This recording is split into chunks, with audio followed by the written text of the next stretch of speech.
Canadians, Americans, members of the Commonwealth, and patriots the world over. Welcome to the show that tells you what they won't, exposing the fake news, conspiracies, and corruption within institutions that govern our lives, and red-pilling the nations one fact at a time. It's Weathering the Storm with your host, Canada's Red Pill, Billy Joyce. Good day, folks, and welcome to another show. Today's show is going to be a bit different. I haven't had time to really write anything out. I haven't had time to go do screenshots of web pages, and it's going to be just me and my ugly mug, so please bear with me for the next several minutes. I don't know how long the video is going to be. I'm going to go on a little rant. The video today is going to be relevant for Americans and for Canadians, and really it's relevant for the entire world. Anywhere on the planet where you're only exposed to left-leaning media outlets, you can rest assured, you can be pretty much 100% certain that you're not getting the entire story. And for Canada, the consequences of this are even more dire than in other countries, because of course Canada right now is in the midst of trade negotiations with President Trump and the U.S. administration. Now, if you were to listen to Canadian media or the mainstream media in the U.S., basically everyone apart from Fox, if you were to listen to the media in both countries, you would be under the assumption that President Trump is in danger of losing any and all ability to pass the things that he wanted to pass when he became president. Why do I say that? Everywhere you look, whether it's CBC, CTV, or Global in Canada, whether it's CNN, CBS, NBC, ABC, you name it in the US, you would swear that the Democrats are going to sweep the midterm elections in a more efficient way than a professional sweeper would. I know it doesn't make, I know that's not really a great comparison, but what I'm trying to get at is, I listened to the president of Unifor, which is a union representing different sectors in Canada, and I believe his name is Jerry Diaz, Jerry Diaz is the name of the lead negotiator for this crew. And when I was listening to him speak on CBC, I can't find the clip online. I was listening to him speak on CBC, it was either yesterday or the day before, and he was talking about the trade agreements, the trade agreement with the U.S., and he was indicating that Canada doesn't really have anything to worry about if the NAFTA deal isn't struck, if the deal with the U.S. isn't struck, because come November, things are going to change and the American public are going to speak and show their discontent for President Trump. That's what one of the lead negotiators for the Canadian team at the table negotiating with President Trump, that's what they're saying publicly on television. You've got Chrystia Freeland, our Minister of Foreign Affairs, who takes time out of NAFTA negotiations to go to a rally where President Donald Trump is compared to tyrants and dictators and autocrats all over the world. Now, I'm sure that goes a long way to secure any kind of good deal for Canadians. And the reason they're doing it is because, according to polls in Canada, President Trump only has a 10% approval rating or so. Most people that I know, most Canadians that I know, think this is a good thing. It's not a good thing. You know why? Because it's based on lies. All we get in the Canadian media about President Trump is lie after lie after lie after lie. Whether it's, I'm trying to think of Andrew Nichols, or this Vassy one, I forget what her last name is, Vassy something, that hosts Power and Politics on CBC, or Adrienne Arsenault, or any others on CBC, they're full. Well, I can't really say the word, but you know what I'm going to say. They're full of. There's an election, there's a by-election that just went on in the U.S. down in the state of Texas for the state Senate. And I'm going to post the sources of this information in the description of the video. You can go read the articles, you can go watch the videos. It's up to you. What I'm telling you is accurate. What I'm telling you is the truth. And in Texas the other day, there was a Senate race in a district that Hillary Clinton won by 12% in 2016.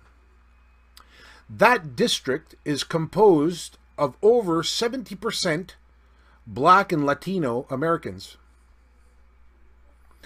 And it's a Republican. It is a Republican that won the Senate seat. His name is Pete Flores. I did a Google search for Pete Flores, and then I did a search for news. I also went to DuckDuckGo. I also went to a couple of other search engines. The only news outlet in the U.S. covering Pete Flores taking a seat that was held by Democrats for 139 years is Fox News. In Canada, I think I'm the only citizen journalist talking about it. I could be wrong. I haven't checked the Rebel media. There's a good chance they've spoken of it. But as far as CBC, Global, CTV, and Radio-Canada, there's not a peep on it. Now, you'll remember when Roy Moore ran for the Senate, and there was that whole scandal around him, Canadian media outlets didn't have a problem at all making that headline news for over a week. No problem at all. I'll tell you what, if it had been a Republican district for 139 years, and a Democrat would have won that seat from a Republican who'd held a seat for well, it's not that person for 139 years, but you get what I'm saying. If the Democrats had stolen a seat like that, it would be all over the news, all over the world. The headline would be "Blue Wave Coming in November." And this election in Texas, this state Senate election, defied all the pundits, all the political analysts were predicting a Democrat win because, of course, the Democrats held the seat for 139 years. Again, if it had been a Republican seat for 139 years and a Democrat would have won, that would have been it. Trump's done. He'll be a one-term president. Nothing's going to happen. Now, how is this relevant to Canadians? Well, it's relevant to Canadians because we're being told that negotiating NAFTA is not that important because Trump's just an idiot. Trump is the Antichrist himself. That's what we're being told in Canada. Most Canadians I know are under the impression that President Donald Trump is the Antichrist, that World War III is right around the corner, and that he's destroying the United States of America. That if the average Canadian who listens to Canadian media, that's what we're told. Is it true? Well, and the other thing we hear in the media is that Trump is racist. Trump is racist. He hates anybody that doesn't have skin the color of mine. That's what we're presented in Canada. And that's not just our news outlets. That's our teachers in our schools, the principals in our schools, the majority of politicians. And when I say majority, I mean probably 95% of politicians think Donald Trump's an idiot. And that's on every side of the coin.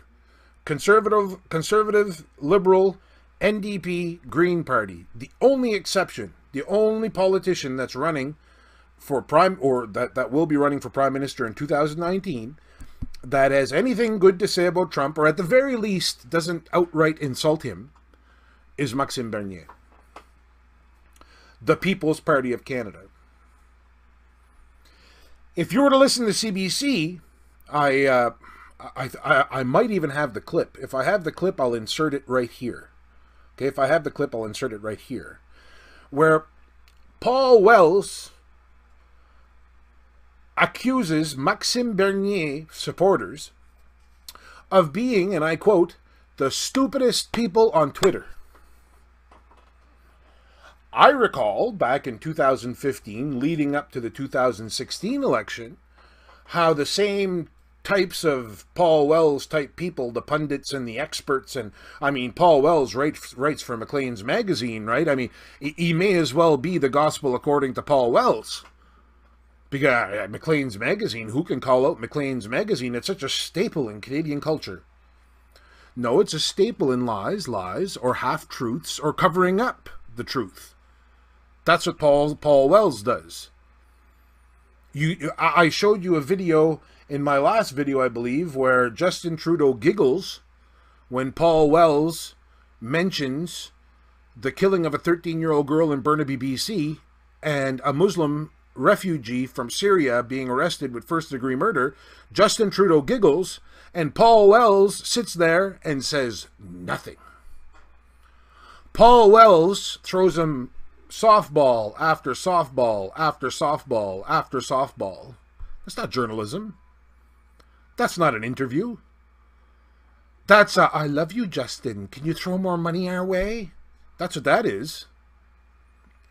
And if Canadians are basing their worldview or their outlook or their thoughts or their beliefs on what we hear in the media, well, I'll tell you what, basing your beliefs and your thoughts and your actions and your morals and your values and your ethics on lies is absolutely absurd. Everyone likes to say that lying is bad. Everyone likes to say that the truth is what matters. Everyone likes to claim these things, but in reality, everyone's too lazy to go discover the truth because it's right out there. How did a Republican in a district that was won by Democrats for 139 years, how did he win? In a district that's 75% or 70 to 75% Hispanic or black, especially if what they're telling us on the news is true. If President Trump is a big racist and he doesn't care about anyone else but white people, why would a district that's 75% not white be voting for President Trump? Maybe it has something to do with the lowest black unemployment rate in the history of the United States, the lowest Latino unemployment rate in the history of the United States, the lowest female unemployment rate in 50 years. It may have something to do with that. It may have something to do as well with how President Trump and his administration is cracking down on sex criminals, human traffickers. Go look it up. Do a little search. Human trafficking arrests in the U.S. I think it's somewhere up over 3,000 or 4,000 now, just in the last year. Thousands of children rescued from horrible, horrible circumstances. Illegal immigration is down in the U.S. Not last time I checked, that's a good thing.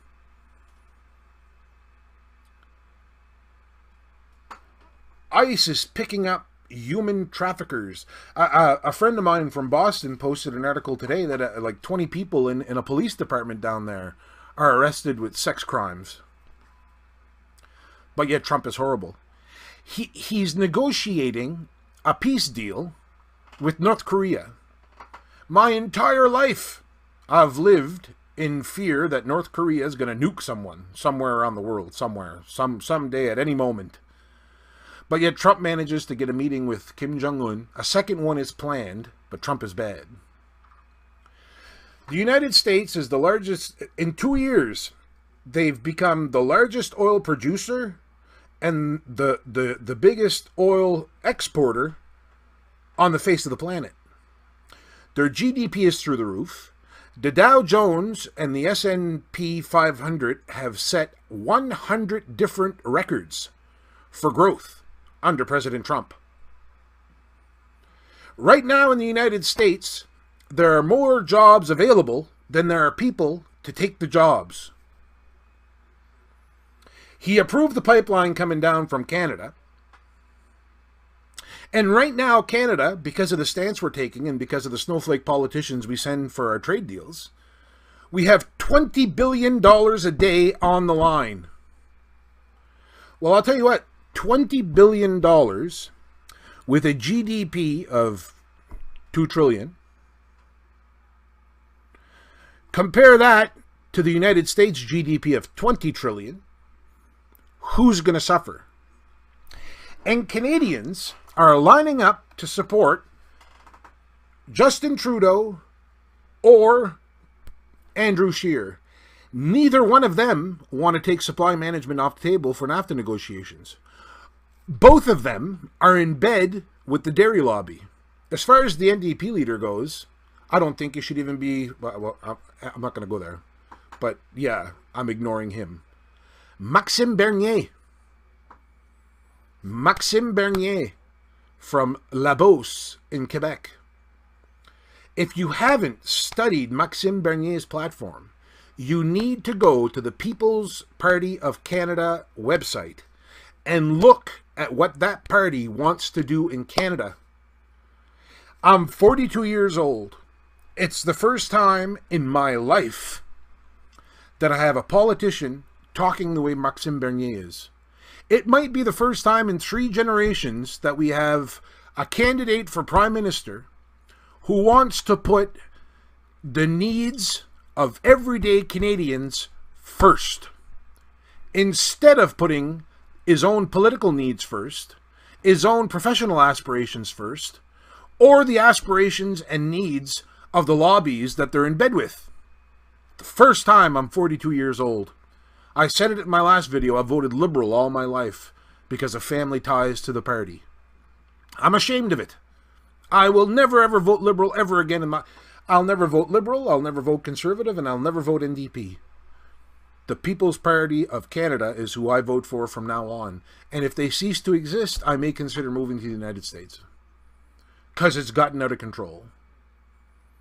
It's gotten completely ridiculous. The fact that $1.4 billion a year goes to the CBC so that they can get on television and rinse and repeat the same talking points as CNN drives me nuts. $1.4 billion to sit on television and only promote either the Liberals or the Conservatives. They make fun of Maxime Bernier. They make fun of any Canadian that supports Maxime Bernier. And all that is more reason for me to support Maxime Bernier. Because they did the same thing to President Trump in 2016 in the US. And if the rumors we're hearing, either from QAnon or from multiple digs that thousands of people around the world have done, it appears that the release of the unredacted FISA applications is going to reveal that members of the Five Eyes, Canada's a member, but particularly apparently the United Kingdom and Australia, were involved in some way, shape, or form with these FISA applications and the entire process. Now, for those of you who may forget, last week or the week before, President Trump signed an executive order to punish the nations where people are interfering in U.S. elections. Well, I don't know. Do you think maybe using spy agencies from other countries to spy on a presidential candidate and then give information to the intelligence agencies that aren't allowed to do it in the first place? Do you think that might be considered interfering in an election? I do. Heck, QAnon even alluded to the idea that Justin Trudeau somehow is involved with Uranium One.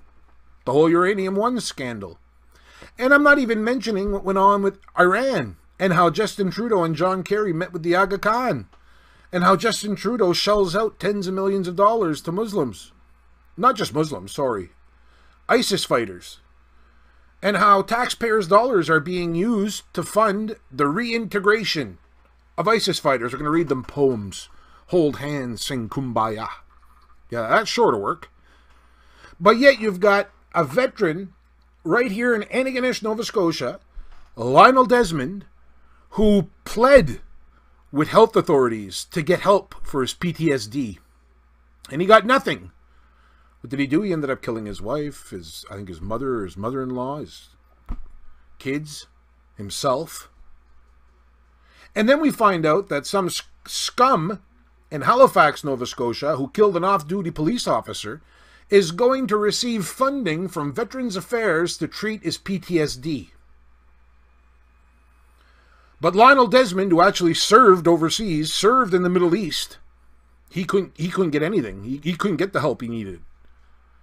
But because the son, I forget if it's the son of a military member or the son of a police officer, I believe it's the son of a military personnel, kills an off-duty police officer in Halifax, throws her body into a dumpster, and then claims that after he killed her, he suffered PTSD, and it's the PTSD that caused him to put it in a dumpster, and our government's going to finance it?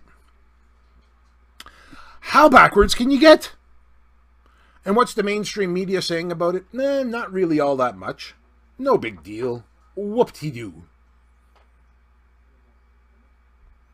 If Canadians don't wake up and realize that every single day we're being fed either outright lies or half-truths, and that we're constantly being sheltered from the whole story, we're going to wake up one day with the United States not just as a neutral, non-trading partner.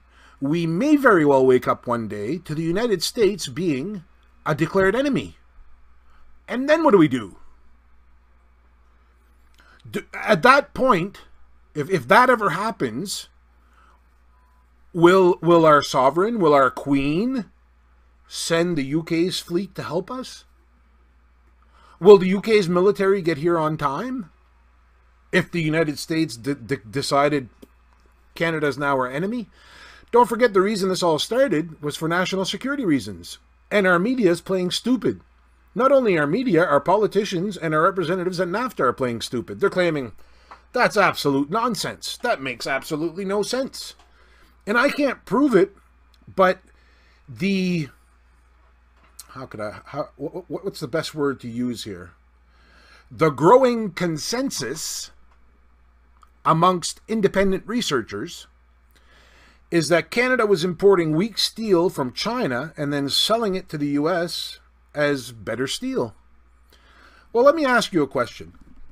If I'm importing steel from a country and I think it's grade A steel, and I use it to build my armored vehicles, and I use it to build my military equipment, thinking that it's a certain grade steel, and then I find out that it isn't, would that be a national security threat? I would say so. But rather than look into it, rather than really dig into it, what does our media do? They repeat the talking points presented by our government. A 13-year-old was killed by a Syrian refugee, and I've yet to see any true condemnation of it. From anyone, really. Not from CBC, not from CTV, not from Global, not from the Conservatives, not from the Liberals, not from the NDP. I don't think Maxime Bernier has actually addressed that particular situation either. What I will say about Maxime Bernier is that he's been on the record saying we have way too many refugees in Canada. He's saying that the illegal asylum seekers is something that has to be squashed. He's saying that we should only have targeted immigration. You can see all these things on the platform of the People's Party of Canada. Don't expect CBC to tell you, or CTV, or Radio-Canada. Don't expect them to tell you. Because whenever you watch CBC and they want to give you any kind of news, it's either they get their talking points from the Liberals or the Conservatives. And if it's American news, they get their talking points from CNN. I've heard them say it, our sister network in the States. I've heard CNN say our sister network in Canada and refer to CBC. I can't believe anything that comes out of their mouths anymore. I invite you to go through the articles that I'm going to post in the description of this video. If you're American, I encourage you to share this video and let people know about the Republican race that went on, in the Republican victory that happened in Texas, because it seems like your media down there is not really talking about it much. And if you're Canadian, please refer everyone you know to my channel and ask them to watch the 100 plus videos that are on it so that they can actually get a grasp of the reality in Canada. And I'll admit that a lot of the stuff that I put in my videos, some of it is unverified, and I state that in the video. If I make a mistake, I correct it. Any Canadian that sits there and watches my channel and watches my videos, if you're not absolutely peeved at what you see and what you hear, I'll be shocked. So I'm sending out a challenge to all my Canadian subscribers to get at least 2 of your family members or 2 of your friends to go to my channel and watch a couple videos. Maybe my very first video would be a good starter, just so people can get an idea of who I am and what it is I represent. And I'm not saying this, I'm not saying this to brag. I'm saying this because I've come to the realization that there aren't very many people saying the things that need to be said in Canada so that Canadians can develop a sound opinion on world events. No, it's not good that we're standing up to Trump. Yeah, I can understand standing up for certain things. Like, there's one thing on the NAFTA negotiation table that I'll agree with Canadians. It's the arbitration process, or the settling of disputes. It looks like the Trump administration wants any dispute that would come from a trade agreement with Canada to be resolved solely in the United States. I have a problem with that. I don't agree with that. If you're going to have someone resolve a dispute, it has to be someone who's neutral, not someone who's got wood in the fire, or, you know, I'm not sure how you say that in English, but in my opinion, that'd be the only thing. Supply management, it's not necessary. We got to get out of bed with all the lobbyists, all the different lobbies that there are. And in my opinion, if we don't strike a deal with the United States sooner than later, we're the ones that are going to lose. We're the ones that are going to lose. We're the ones that are going to have egg on our face. Right now, we're pretty much the laughing stock of the world. When we stood up for Mexico, when we said, oh, we're going to stand with Mexico, we thought Mexico was going to stand with us. What did Mexico do? They signed a deal with the U.S. European Union did the same thing. Do you know why? Because they don't have their heads stuck up their butts. They realize that the largest country, or I should say the largest economy in the country, on the face of the planet, probably the world's greatest superpower ever, these countries are realizing that in order to be prosperous, one must access that market in some way, shape, or form. But not in Canada. In Canada, it's like we're a bunch of virtue signaling narcissists who think our poop doesn't stink. I used to work in economic development, and one of the things we used to do on any project was what's called a SWOT analysis: strengths, weaknesses, opportunities, and threats. And whenever you do any project, you do an analysis of the strengths, weaknesses, opportunities, and threats, and you identify your strengths. Those are usually pretty easy. As a matter of fact, most people will identify strengths that aren't really strengths at all.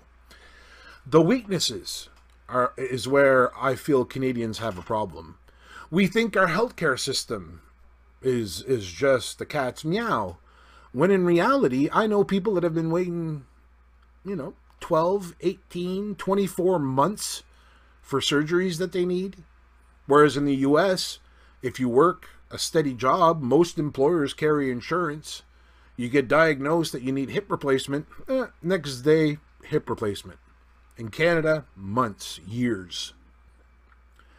And Bozo the Clown there from Unifor, that Diaz fella, was on TV the other night saying, You know, our culture is different. We got to protect our culture in the NAFTA deal. Well, which is it? Do we have a culture? We don't. I've touched on this in past videos. When it suits the needs of the Liberals, well, then we're multicultural, and Canada doesn't have a core culture, and Canada is the first post-national country. When it suits us for that, when we want to bring in Syrian refugees and refugees from all over the world, well, then we're multicultural, and we don't really have a culture, and we don't really have an identity. But when the most important trade deal in the history of our country is happening, well, then all of a sudden we have a culture. And what does this guy from Unifor say?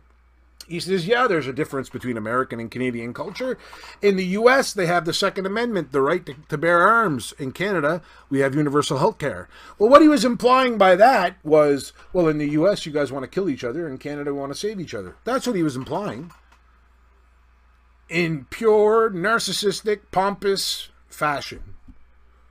And we think we're going to sign a deal with President Trump, the negotiator-in-chief, the author of The Art of the Deal, the man who took a $1 million loan from his father and built it into a $4.4 billion empire. We're going to send a former CBC journalist, a drama teacher, and some guy that represents a union to wheel and deal with President Trump. That makes a whole lot of sense. I'm done now.